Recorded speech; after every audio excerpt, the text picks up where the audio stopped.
So when you're in the video analytics, you have a section called overview. And essentially all overview is basically showing you an overview of your video's performance. So there's 4 sections in this. The first section being the views, the next section being the watch time, the other section being the subscribers, and of course the revenue, which is all we care about, right?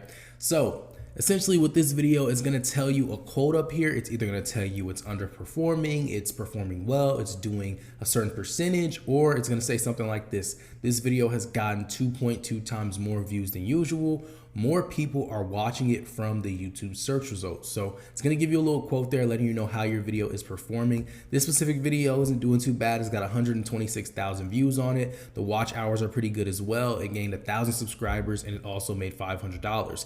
But there's going to be 2 sections within the views. It's going to tell you how it's actually performing. So as you guys can see in this video, you see a blue line and you also see a gray area. So this gray area that you see is typically what your video would perform at. And the blue dot is basically the line that shows you how the video is actually doing. So this is how you're going to be able to tell if your video is overperforming or underperforming or just doing about average how it normally does. So for this video, as you can see, it started off doing pretty terrible. It wasn't actually doing the typical, but then it had the golden cross, all of them met together, and eventually the video crossed over that typical mark and it actually started performing a whole lot better than most videos would. So this video, as I said, got over 100,000 views and I believe it was about 25 days. So the month of February, this video is pretty much performing on its own, doing really well. And if you scroll down, it'll actually tell you what's going on in detail. So as you guys can see, it's basically explaining that this video was showing up in the search results. So it's really great. It also shows you your impressions in the search results.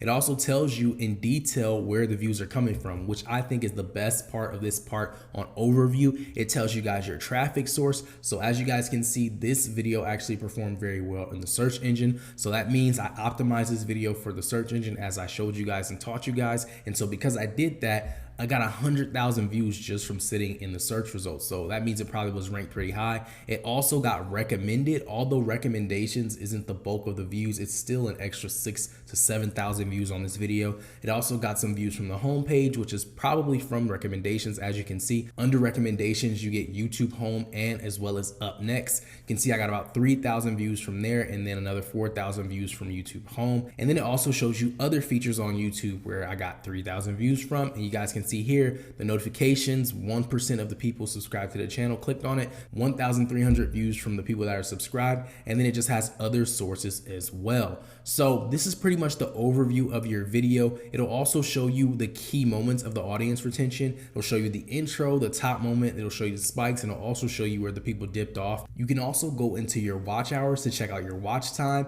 You can also check out your subscribers and it'll let you know how many subscribers you gained on each day. And of course the revenue, which is my favorite part, it'll tell you how much money the video was generating over the course of the time of the video being uploaded.